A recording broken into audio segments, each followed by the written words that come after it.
Hey there! Is today your first time here? Or maybe your first time in a while? If so, maybe you're wondering exactly who we are and what this church is all about.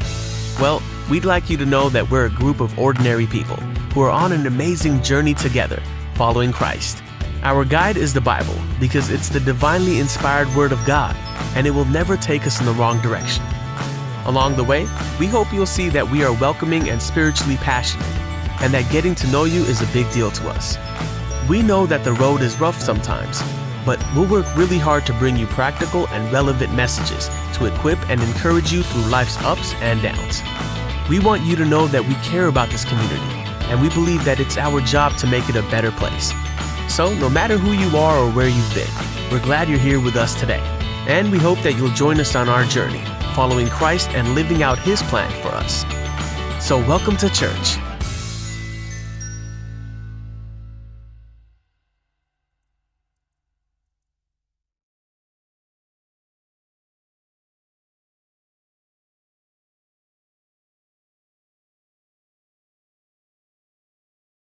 Good morning. My name is Laurel Honey. I am a master herbalist and a nutritional consultant. And today I have brought you the most important nutrient there is.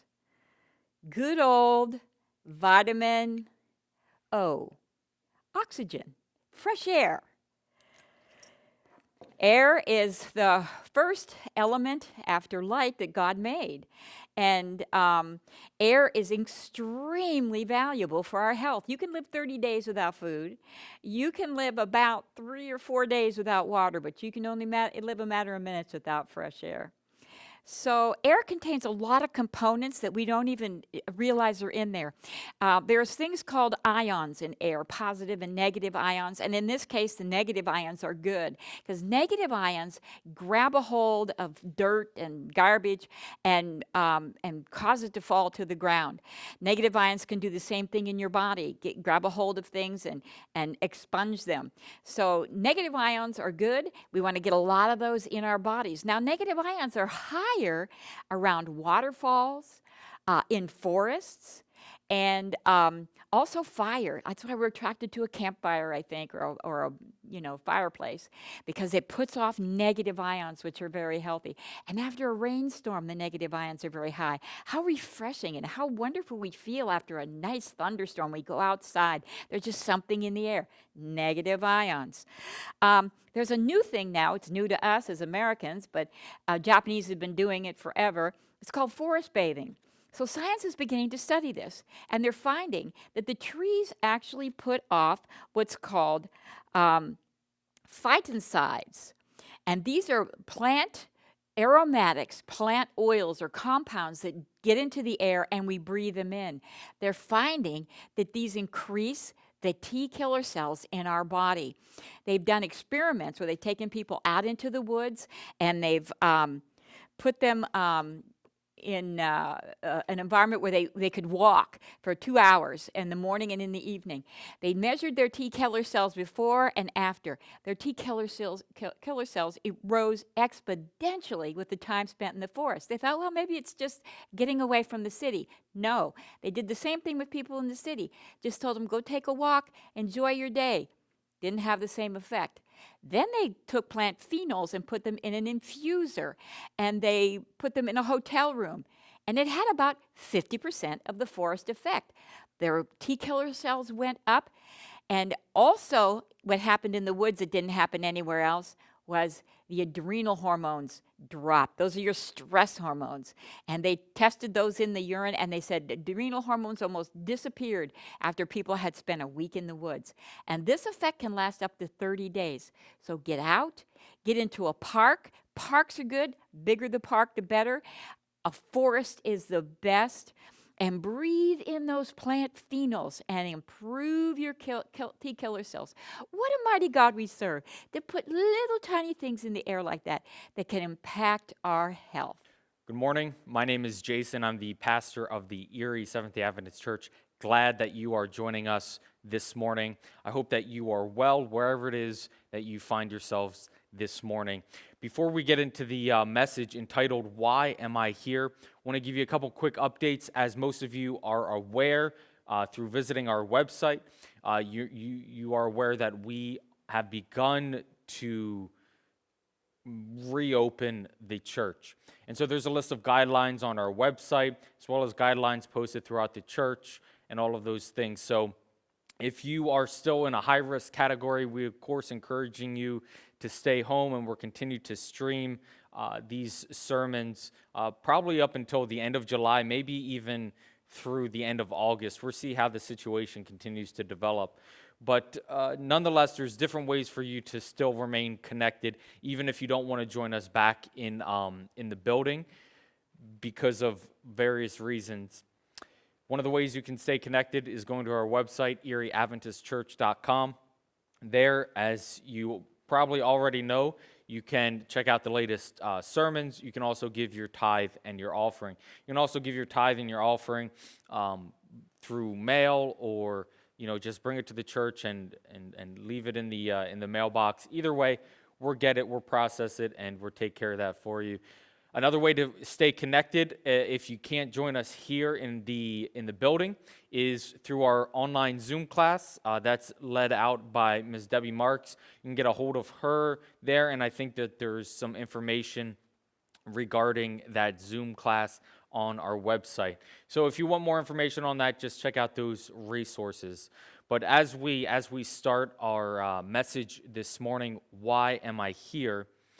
We look at the book of Ecclesiastes. Now, Ecclesiastes was written by the famous king, if you will, the wise teacher.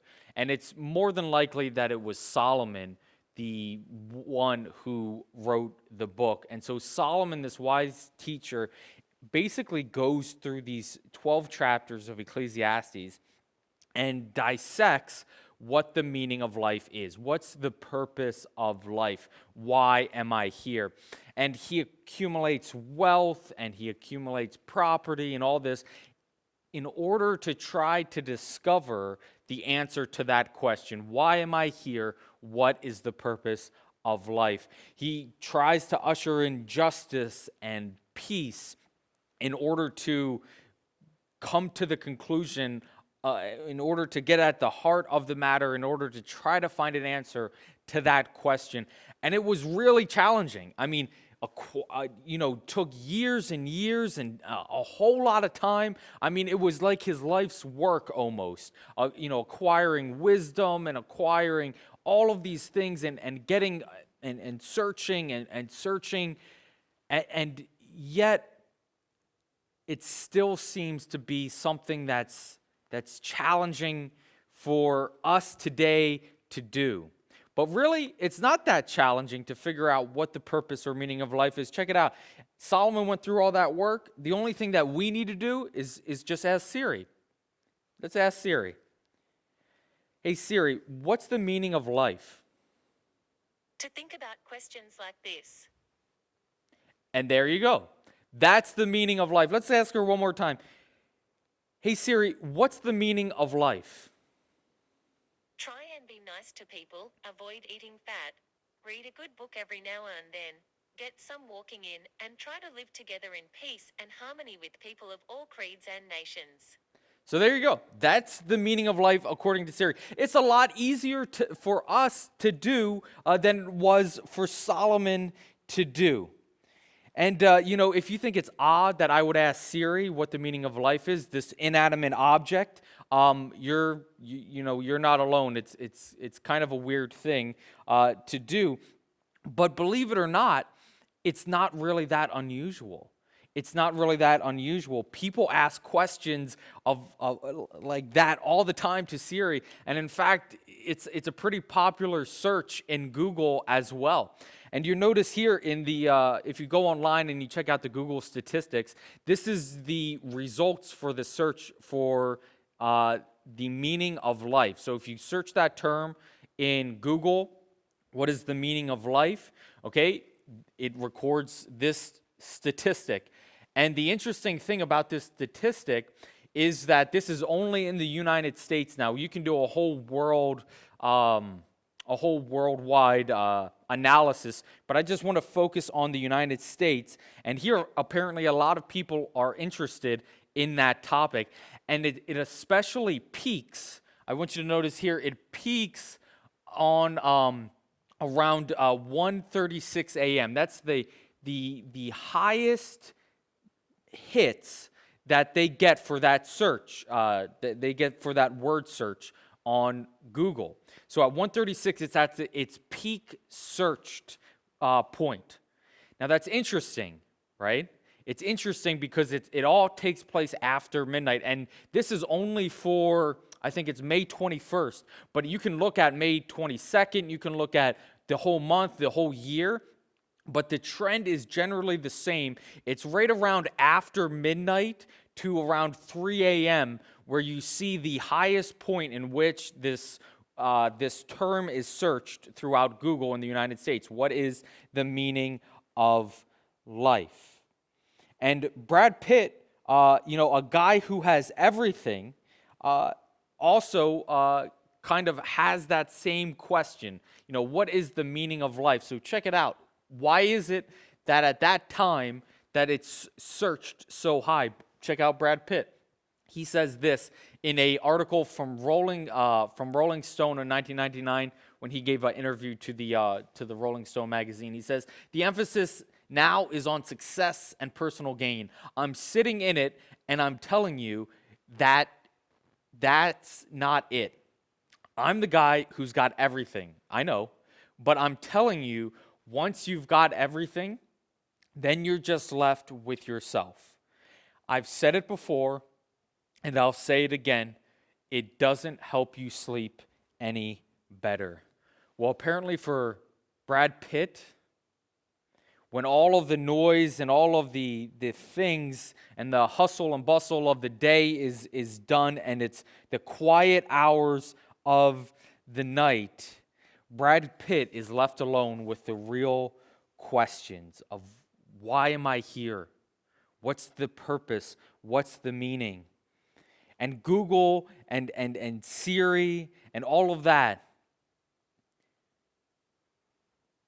bring about this same conclusion through looking at the statistics, that there's a lot of people that are searching for purpose and meaning. And once all the noise and once all the bells and whistles, so to speak, kind of calm down around us, and we're just left with ourselves, usually at the early hours of the morning, then we really start to contemplate life's questions. Why am I here? What's the purpose and what's the meaning?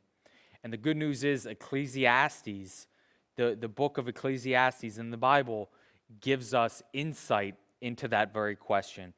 And I think speaks into our society and to our hearts this morning in giving us purpose and meaning and answering the real questions that we wrestle with. And so we look in Ecclesiastes chapter 1 in verse 1, if you want to open up your Bibles there. There are 12 chapters in the book of Ecclesiastes. The first 11 are pretty much mostly depressing. I must admit, I do kind of enjoy the book of Ecclesiastes because I feel like Solomon is just being so real, and I can relate to this guy. But if you look through 1 through 11, the chapters, it's kind of a depressing picture.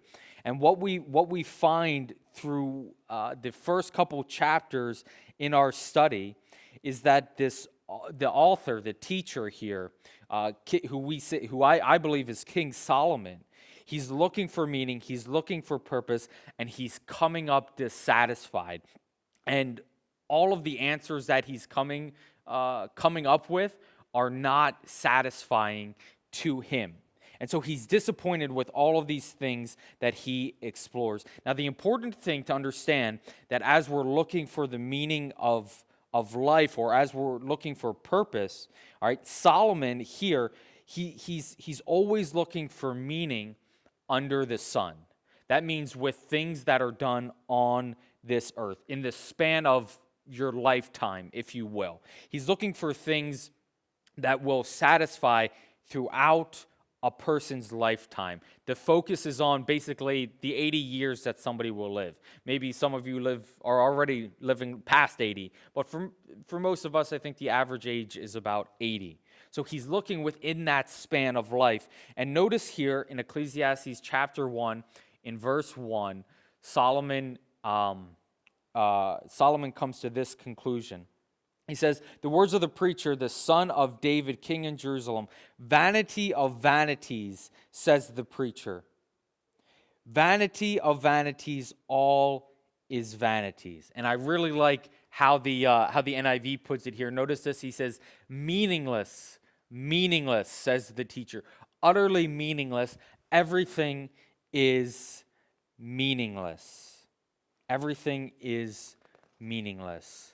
Solomon goes on to say that, you could exert some effort to try to find meaning and purpose by making the world a better place. But then he warns that, hey, man, the efforts that you make would probably, be better placed in other areas, because the work that you do won't last long.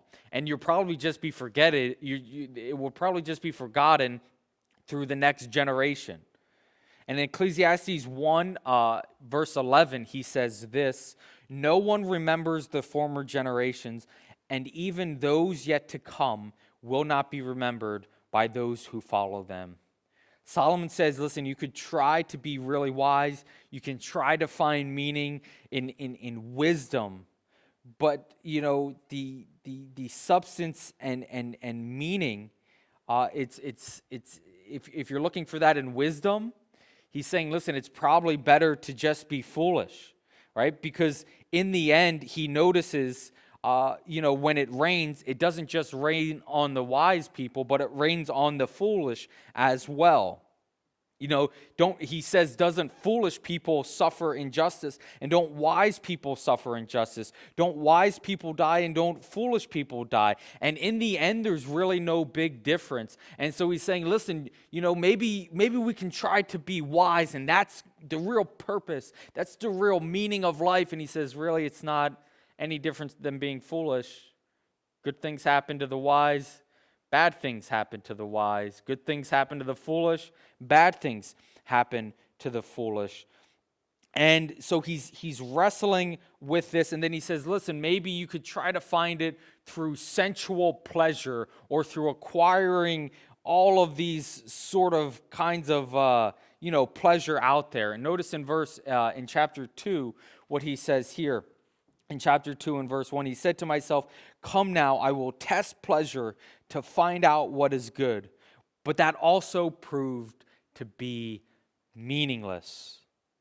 You can try to accumulate all this stuff, but stuff in the end and the accumulations of vast amounts of stuff doesn't infuse meaning into his life.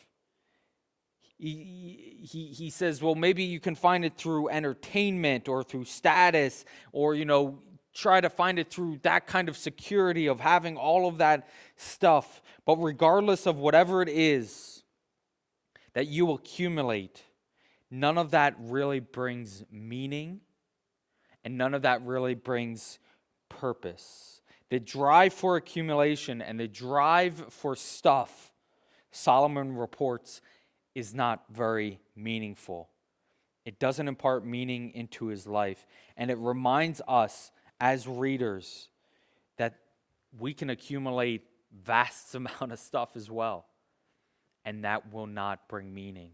We say, man, if I can just get this one thing in my life, that's what's going to bring real joy, real purpose. If I can just get this one job, if I can just get this one degree, if I can just get this one girl, or if I can just get this one guy.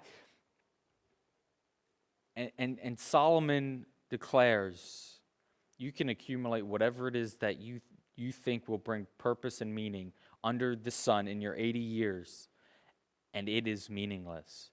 And it's really kind of getting depressing at this point. I mean, he's really laying into this. As we progress through the first two chapters, we start to feel what Solomon wants us to feel. And it's a sense of desperation. It's a sense of like, what can I do in my life that's going to bring purpose or meaning? Because Solomon has just gone through this entire list of accumulation of stuff, of searching after wisdom, of trying to get all of trying to seek after all of these things, and yet none of them are bringing real purpose or meaning, and all is meaningless. And you start to wonder and you start to contemplate as a reader, man, is there anything that's going to bring real purpose or real meaning to my life? And we start to sense and get this feeling of desperation as we work our way throughout the first couple chapters in the book of Ecclesiastes. And I think that's right where Solomon wants to keep us, right where he wants us. And so what is the meaning of life? Why am I here? What is the purpose? What will bring real purpose and meaning to my life?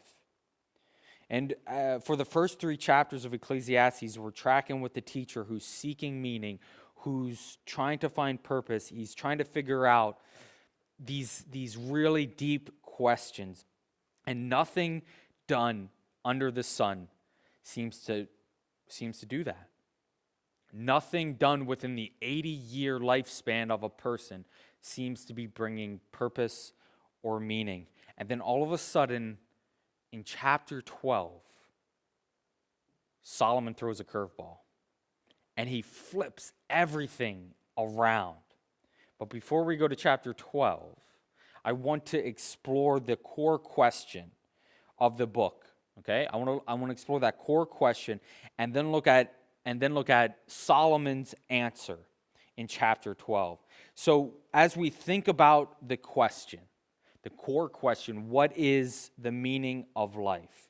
It's a really deep and transcendent question, right? People ask that question in all times, in all places, in every part of human history. There has always been that question. It transcends time, transcends ethnicity, transcends everything.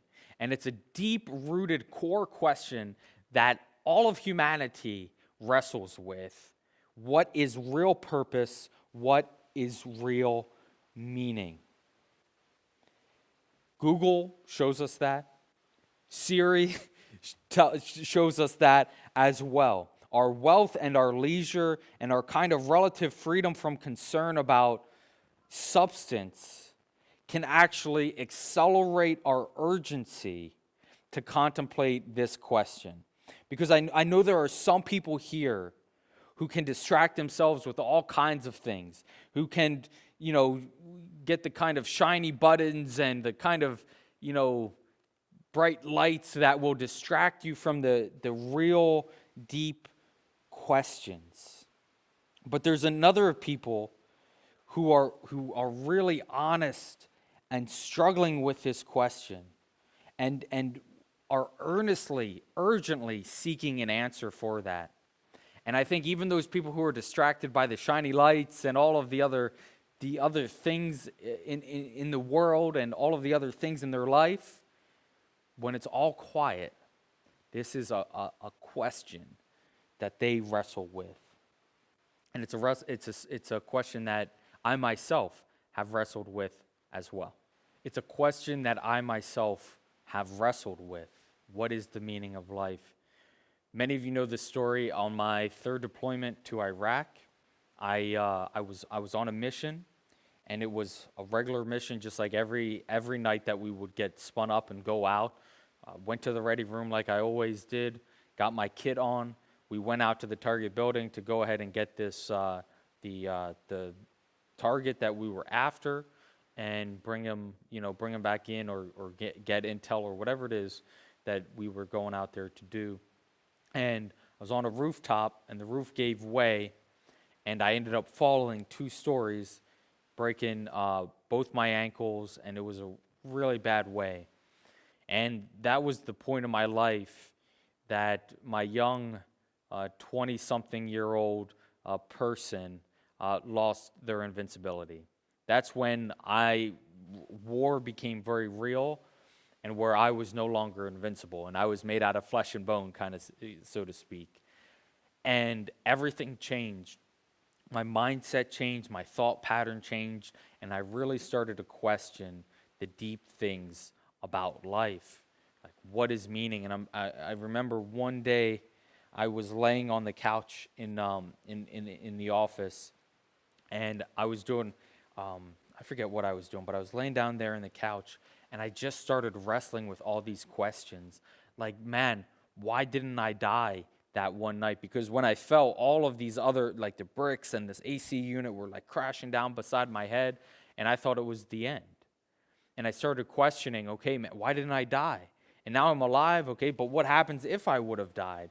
Where would I just be some spirit floating around? Would I go to heaven? Would I go to hell? Would I be reincarnated as something? Why am I still even here? And so I started wrestling with all those questions, not only about death and mortality, but I started wrestling with the questions, okay, I survived that, now why am I still here? Is my purpose just to absorb as much pleasure as I can and then eventually pass on? What is the purpose?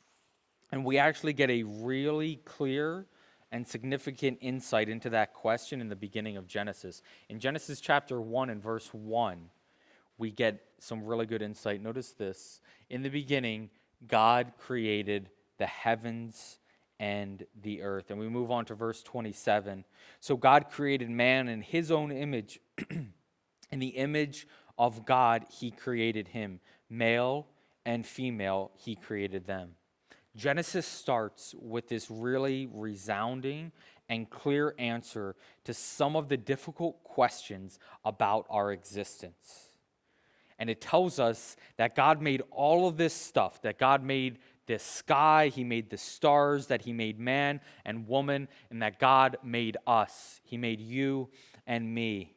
And the question that people ask in all times, in all places, and in all cultures, that isn't just by accident, right?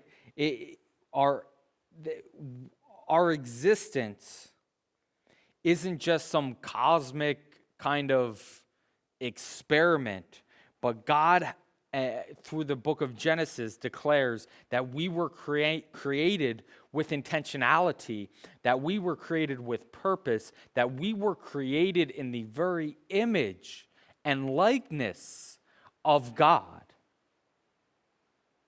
He made us with a purpose. And Genesis teaches us very clearly that God has this persistent desire to be in this eternal relationship with men and women. He wants to be in a relationship with us. So not only did he create us in his image, but Genesis declares that he wants to be in a relationship with us. And so the Bible gives us clear answers about these transcendent questions that many people wrestle with, that many people ask Google in the middle of the night, and that I asked when I got hurt on my third deployment to Iraq. And it's the same question at the core of Ecclesiastes. Genesis gives us some really good answers to some of life's really challenging, transcendent questions. What is the meaning of my existence? How do I make sense of this? And Genesis gives us an answer. It gives us kind of the baseline for that. But then in Ecclesiastes chapter 12, Solomon also answers the same question. Remember, he goes through all of his whole ordeal about everything is meaningless that you do in your lifetime. And then he throws us his curveball in verse 1 of chapter 12. Notice what he says here. He says, "Remember now your Creator in the days of your youth, before the difficult days come and the years draw near when you say, I have no pleasure in them. While the sun and the light, the moon and the stars are not darkened, and the clouds do not return after rain. In the day when the keepers of the house tremble and the strong men bow down, when the grinders cease because they are few, and those that look through the windows grow dim, when the doors are shut in the streets and the sound of grinding is low, when one rises up at the sound of a bird and all the daughters of music are brought low. Also, they are afraid of height and of terrors in the way. When the almond tree blossoms, the grasshopper is a burden and desire fails. For man goes to his eternal home, and the mourners go about the streets. So I just want to pause here and just kind of lay this out. Solomon is basically has this poetic description about getting old. That's what that says. Both you and I are aging. We live in a world that is aging. The universe around us is aging. And I personally felt that a few weeks ago. I was lying in bed. I woke up and my shoulder just was killing me for no reason. I was like walking around, the house. I felt like my entire arm had fallen out of the socket kind of thing. And, I could understand if I was at the gym and I was like working hard or, just doing something that would be physically exerting. But yet I find myself just getting out of bed in the morning and I got this crazy pain in my shoulder. I wasn't doing it. I was just sleeping. That's how you kind of know you're getting old. When you can't even sleep without being in pain in the next morning, right? That's how you know you're getting old. And I kind of felt that, right? And so Solomon is saying, listen, you're going to get old eventually, and maybe it's better to just seek God while you're young. He continues on in verse 12.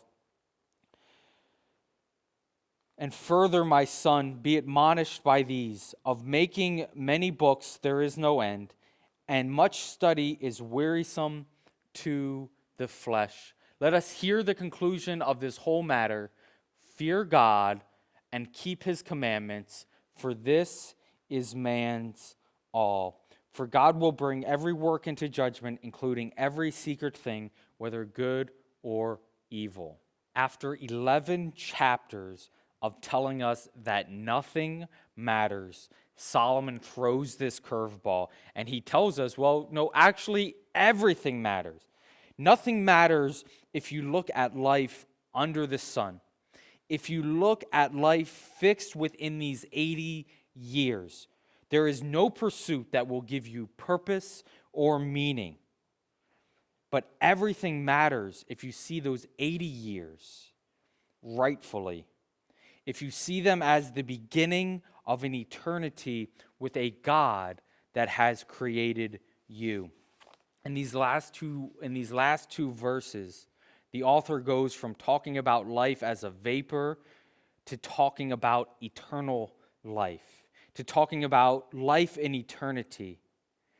And if you look at exactly what Solomon says, he says the end of the matter is this.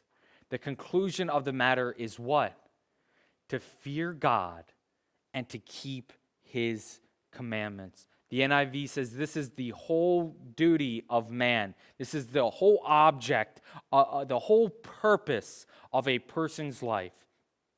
To fear God and to keep his commands. The preacher tells us that he found the purpose of life, that he found his meaning of life. And it's to fear God and to keep his commands. To fear God and to keep his commands, because we will all one day stand before him. In other words, he's saying it's important to get in a right relationship with God now, to start living your life in light of eternity now. Now, verse 13, he talks about fearing God. Well, what exactly does that mean? What exactly does it mean to fear God? And it's a pretty complex idea. I think you see fear used in in different ways, in different contexts throughout the book of Ecclesiastes and throughout the entire Bible, as a matter of fact. But here, Solomon is referring to fear as a high regard for God, to pay homage to him, to respect him. So, to understand God's holiness and to see our own depravity, that we would understand his righteousness and our unrighteousness. So the purpose of life is to fear God, enter into a right relationship with him, enter into the right relationship with your Creator that you were made for. And Solomon, the teacher, is telling us that if we try to find purpose outside of that relationship, we will ultimately be disappointed. If we search for meaning outside of a relationship from God or apart from God, we will come up short every single time. But not only does Solomon talk about fearing God, having this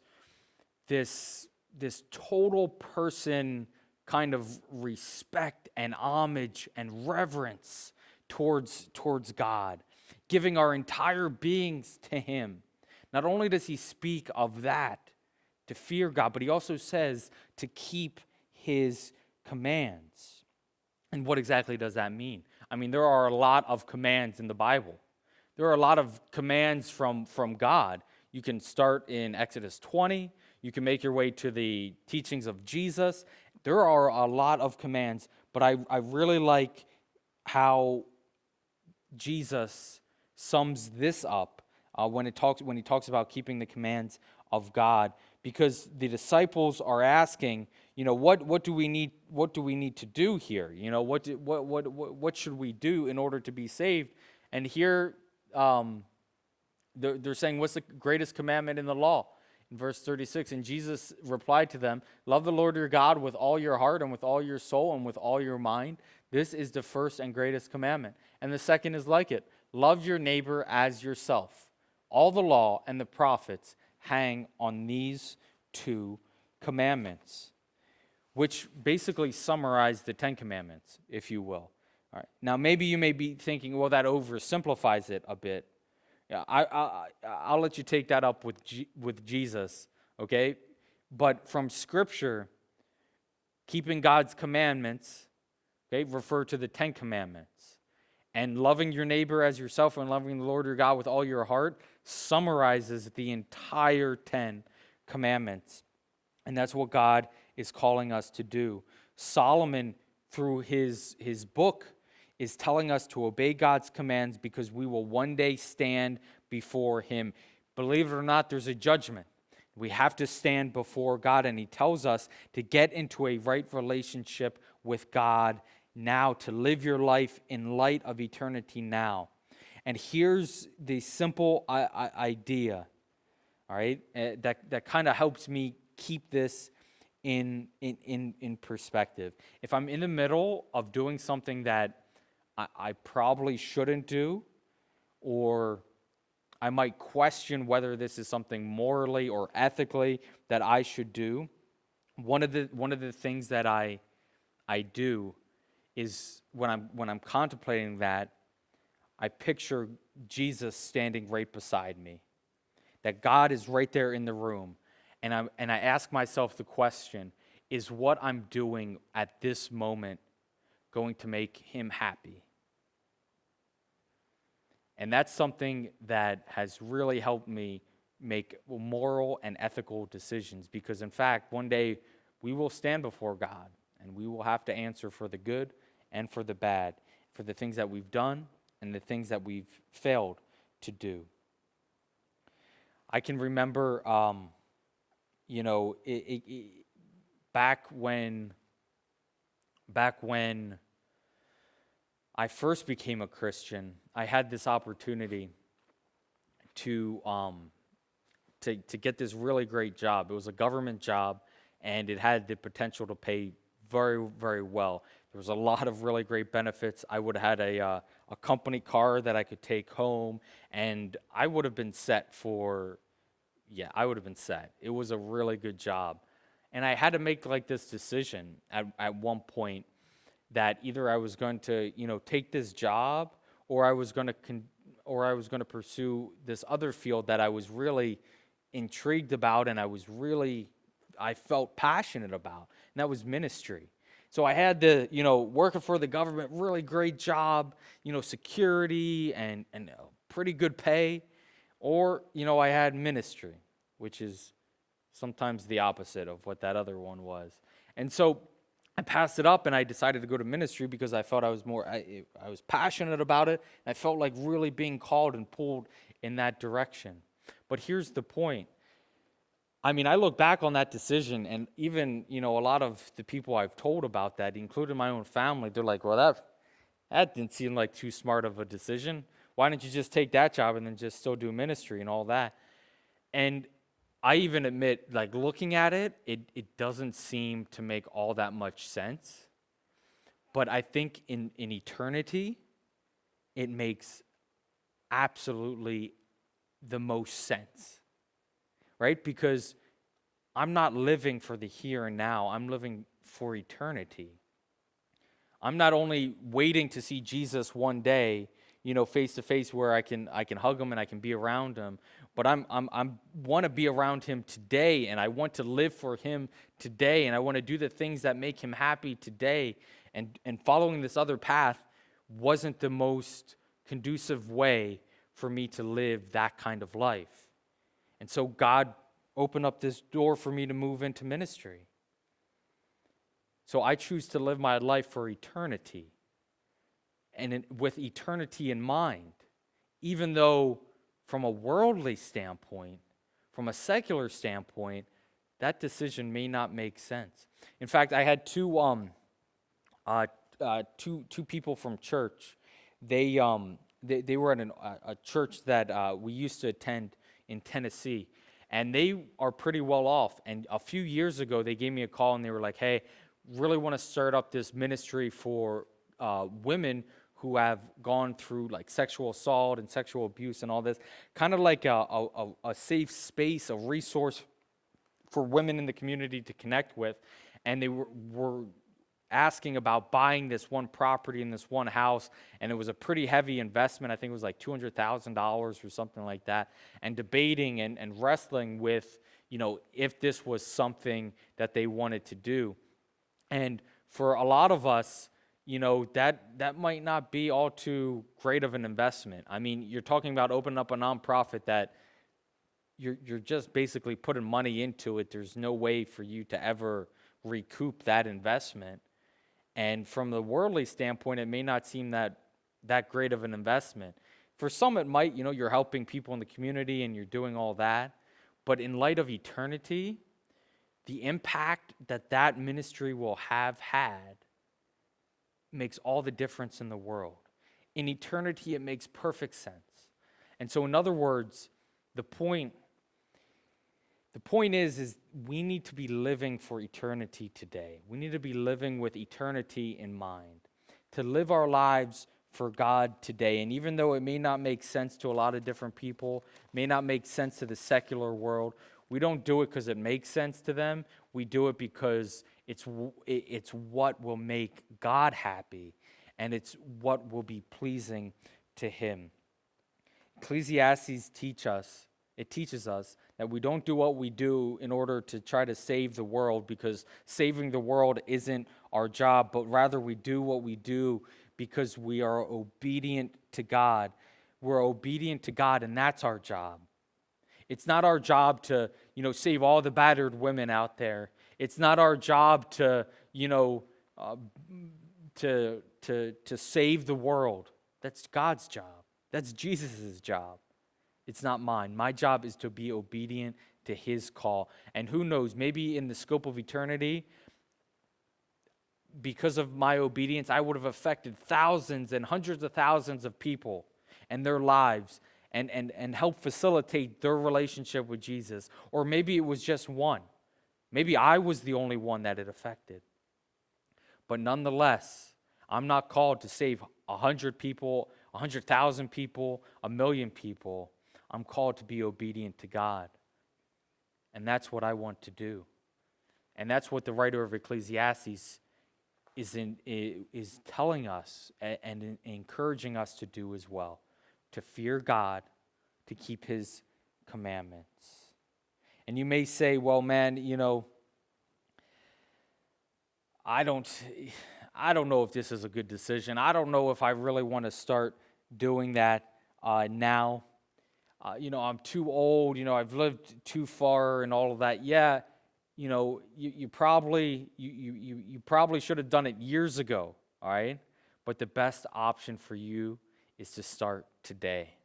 That's why Solomon says, "Listen, do this while you're young. Get in a right relationship with God while you're young. Don't look back." Right? How many times have you seen like people who were older and wiser, 70, 80 years old, and they look back in their life with a whole bunch of regrets and a whole bunch of things? Man, I wish I didn't do that. Man, I wish things were different. I wish I could turn back time. Solomon is like, man, no, seek God while you're young. So when you get to 70 and 80 and 90, you look back and say, man, look at all of the things I was able to accomplish through God. Look at all the things that God was able to accomplish through me. I think one of the worst things that you could do is look back on life with a whole bunch of regrets. That's why Solomon encourages us to seek God today. And we live in a culture that represents a current. And that current kind of pushes us in a direction of believing that you'll find meaning in stuff, and that you'll find meaning in the accumulation of wealth or of power, over all these things. And in the end, the culture that we live, it pushes you into this direction, that believing that your relationship with your Creator is not a central characteristic. It's not a central characteristic of life. It's not really that important. And so you get pushed into this current. And what does that current look like for us today? Well, for a young person, you go, you follow all the rules in elementary and in high school, and you finally get to high school, you go off to university, you graduate college, you get your degree because everybody's told you, man, that's what you need to do. So you get your degree, you get your degree so you can have a good job and you can have a good income, and that good income will buy you a good house. And then you get married because people say that's what you should do. And then you get married, and then you have kids because everyone else is doing it. Why not you? And then, you have the white picket fence, and then you got the wiener dog named Pickles over here. And then before you know it, you're just kind of being pushed into what society expects, into this current of what society wants us to become. And it's kind of like what it goes back to our original thought. None of that really brings purpose or meaning. None of that really brings the meaning that we're so desperately longing for. And you're passively pulled into this life and this existence that's anchored in inflexibility and insignificance towards God. And so what I'm saying to you is, if you want to live an insignificant and meaningless life, then follow the culture. Just start riding the wave of that of where culture is taking you, because in the end, you find yourself 70, 80 years down the road looking back. What did I really accomplish? What was my purpose here on earth? But if you want to live a life of purpose and meaning and significance, follow God. Obey God and live a life in light of eternity. And, for parents, for some of us who are older, who have kids, it's important that we see what Solomon is saying as well, right? a lot of times we see our kids and we invest in all of these things. We invest in baseball and gymnastics and in football and in dance and, in grades and in college preparation. And we do all of this helping them understand where they fit in the world kind of thing. Helping them understand, that like these things are things that you need to do and things that are important, while all the while neglecting the really important things, teaching them about eternity, teaching them about God, teaching them about meaning and purpose in a relationship with a Creator who longs to be in a relationship with them. But yet we see it as the more important thing for them to get the grade, or for them to get into the university, or for them to get onto the club, or whatever the case is. And we miss pouring into them and teaching them about the most important things. And, I think one of the worst things that we can do as a parent, and don't ever say this to your kid. I've said it, and I don't think you should ever say it, so we can help each other in this. But one of the worst things that we can say to our kids, because a lot of times our kids may have like this ungrateful attitude, right? Miserable to be around sometimes. Say, look at all that I've given you. I've given you a roof over your head. I've given you the Xbox. I've given you the Nintendo Switch. I've given you all these things. I've given you clothes and shoes and all of these things. Why can't you just be grateful? Why can't you just be happy? Because that's the exact opposite message of Ecclesiastes. If you think that all of those things are going to bring your kid happiness and meaning and purpose, you've missed the whole point of Ecclesiastes. Rather, instead of giving them all of these things, maybe orient their minds and pour into them the things of eternity. It's the exact opposite message of Ecclesiastes. It's exactly what you should say to your kids if you don't think Ecclesiastes is true, because you're saying that all this stuff and all the activities and all the adoration of small town Erie and the high school sports fans and the date to the prom and a promising future should be enough to make you happy. And I hope that kids become grateful enough to respond, to say to us as parents who maybe fallen short, man, Dad, thanks for the Xbox, thanks for the Nintendo Switch, but I really need to talk to you about some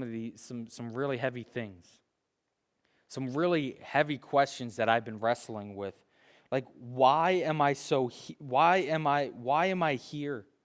Why do I feel so empty despite all of this junk?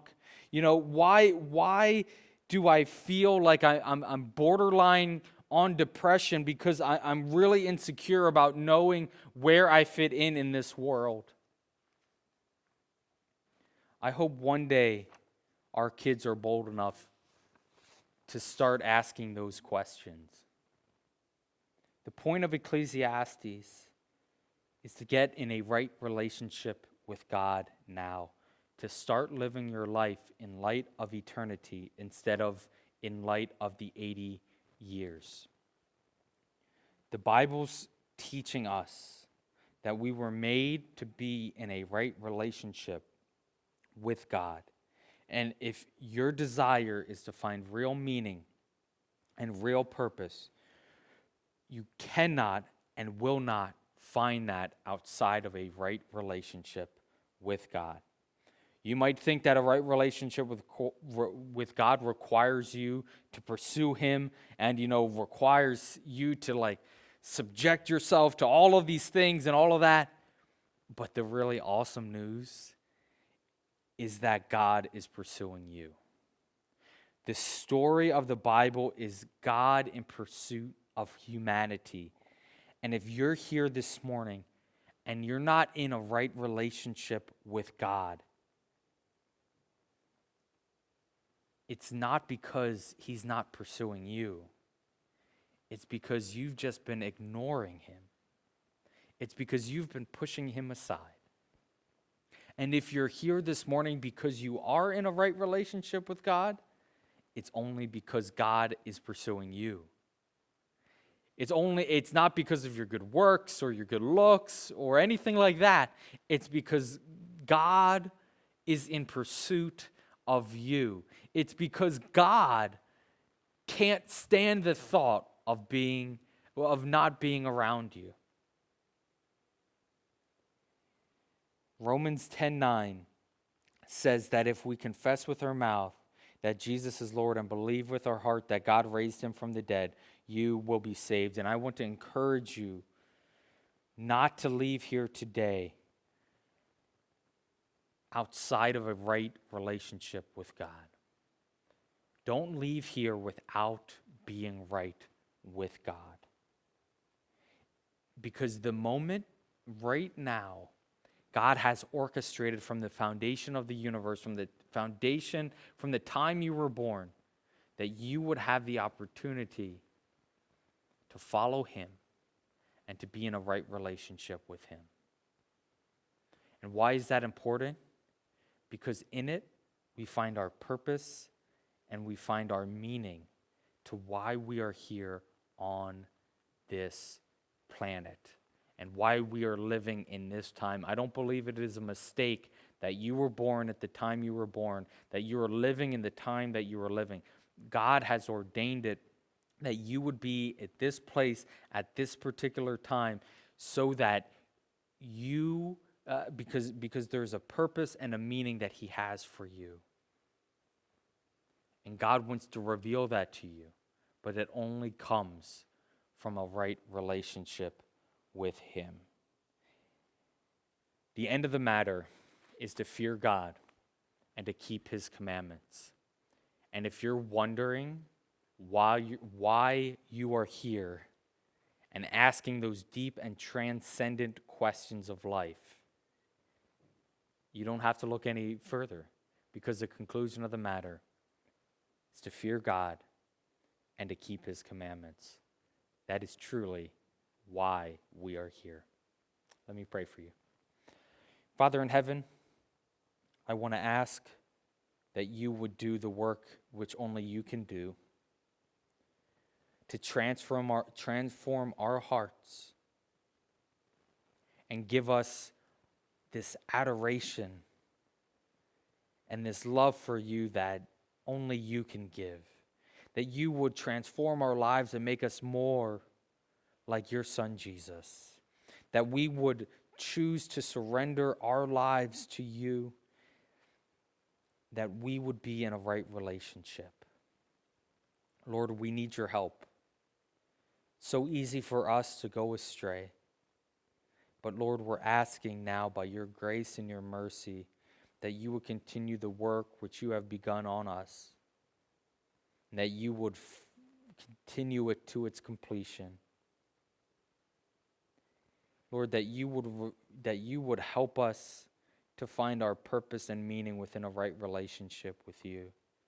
That you would help us to live out our purpose in life, to fear you, and to keep your commands.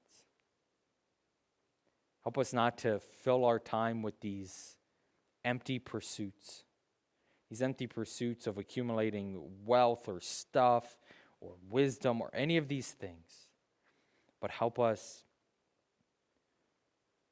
to be consumed with living a life for you. Keep us all safe and keep us close to you until we meet again, we pray in Jesus' name.